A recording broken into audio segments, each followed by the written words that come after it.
هل تريد جودة مثل هذه؟ وبكابكات فقط نضيف الفيديو ونذهب إلى ضبط، ثم نختار الرسوم البيانية وتابع الخطوات. ليست صعبة صديقي، كل ما في الأمر أنك ستنزل وتصعد هذا الخط.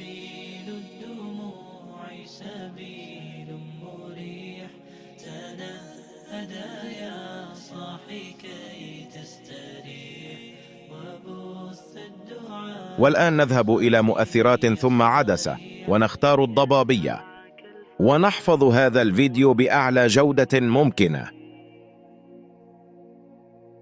ثم نعود إلى الفيديو مجددا ونقوم بالضغط على هذا الفلاش هنا إلى أن نعود من أين بدأنا،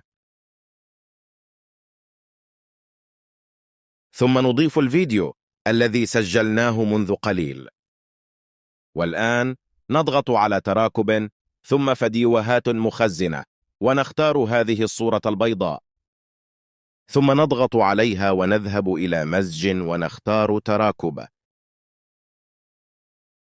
والآن نضغط على فيديو الذي سجلناه ثم مزج، ثم نختار حرق ونضعها 61. وهذا كل ما في الأمر. والآن لم يتبقى لي إلا أن أشكرك، ولا تنسى أن تطلب ما تريد.